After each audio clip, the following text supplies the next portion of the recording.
કે માવબરન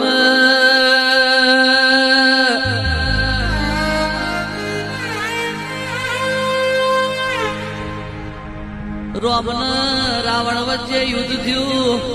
રોમે પેલી વાનર સેના લઈ આખી લંકા લગાડી. માતા જાનકી ને ઉગારી, વિભીષણ તારી. રાવણ ને મરણ પથારીએ ઉગાડી. અયોધ્યાની વાટ ચાલીએ મોર. રાવણ મરણ પથારીએ પડ્યો.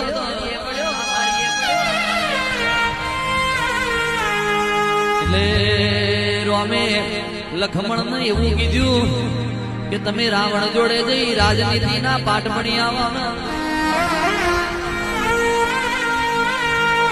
કે તમે રાવણ જોડે જઈ રાજનીતિના પાઠ ભણી આવો. રાવણ જેવી રાજનીતિ કોઈને નહીં આવડી. કેસી ગોદર તમને પંચ બોલાવ, પંચના પ્રભુ બોલાવ. એ તે દાડા લખમણે રાવણને સવાલ કર્યો તો કે તમારે આખી લંકા હોનાની તમે નવગ્રહ ડોલીએ પહોંચ્યા છે. પવન વાય છે તમને પૂછી પૂછી, વરહાદ વરહસ તમને પૂછી પૂછી. આ કૈલાસ નો શંકર તમને દર્શન આલવા તમારી લંકામાં પોતે ઓટા ફેરા મારે છે. આટલા વેદવોલ હોવા છતાંય તમારો મરવાનો વારો આવ્યો ને રોમ ચમ જીવી જોઈ નો ભેદ અમને ખબર નહીં. નો ભેદ જણાવો. આજના યુવાનો 24 કલાકનો દિવસ હોય છે. એમાંથી 8 કલાક ઊંઘવાના હોય છે.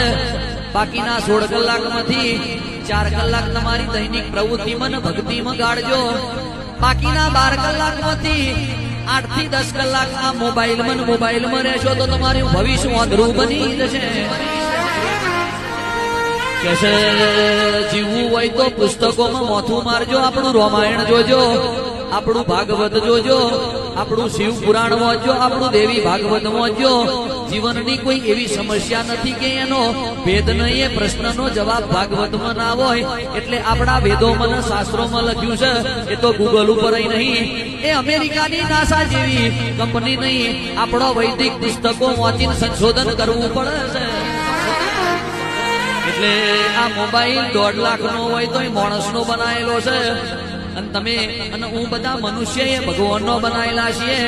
એટલે ભગવાનના બનાયેલા જીવતા રમકડા મનુષ્યમાં રસ રાખજો.